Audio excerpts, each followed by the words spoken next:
Egunon, esan dut lehen, eta berriro ere esango dizuet, egunon, eskerrik asko, ona aurreratu zareten guztioi, hizlari, entzule, antolakuntzako kidei, eta nola ez, gramatika batzorde kidei ere bai, egin duzuen lanagaitik, eta segur nago, egingo duzuen lanagaitik. 100 urte Euskaltzaindiaren historian, 100 urte Euskaltzaindiaren historia horretan, Euskal Herria, nik esango nuke, bere osotasunean hartuta, eta Euskararen alde eta mesedetan lan eginez. Eta 100 urte horiek ospatzeko ari luzea jarri genuen, orain dela iaia urte bete hasi genuena, eta orain azkeneko txanpa horretan sartzen da. Azkeneko txanpa horretan Donostian gaude, Donostian eta Gipuzkoan. Etxean gaude, gure historian gauza batzuk ezin daitezkelako ulertu Donostia eta Gipuzkoari gabe. Eta nik esango nuke oro har Euskal Herria osoa aintzat hartu gabe. 100 urte eta egia esan behar baldin bada, 100 urte horietan danetarikoak izan ditugu, gora berak izan ditugu, bestelako garai zailak izan ditugu, garai gozoagoak izan ditugu, baina aurrera goaz, nire ustez guztiok argi daukagulako, Euskaltzaindiaren moduko erakundea ezinbestekoa dela Euskararen aintzinamendurako, Euskararen aurrekuntzarako.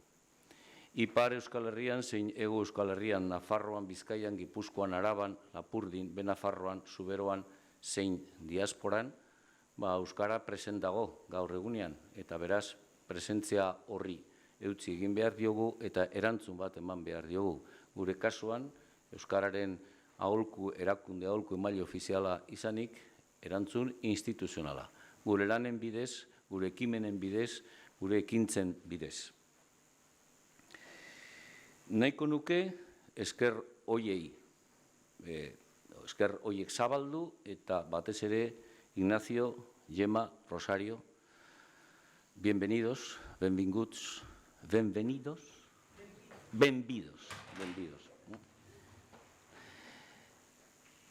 Guretzat ohore bat da, para nosotros es un honor que estéis con nosotros aquí y que efectivamente pues nos mostréis los trabajos que están haciendo en este ámbito de la gramática o que se están haciendo por parte de vuestras instituciones con las cuales procuramos siempre tener unas relaciones absolutamente fraternales, porque entendemos que entre estas 4 academias, que en nuestro caso son históricas, no son las únicas, pero son las históricas las que tienen una experiencia, nosotros somos los más recientillos entre los que somos centenarios, pero entendemos que son instituciones que tienen todavía y que deben tener mucho que aportar en el futuro cara a la convivencia y a la cohesión dentro de este país.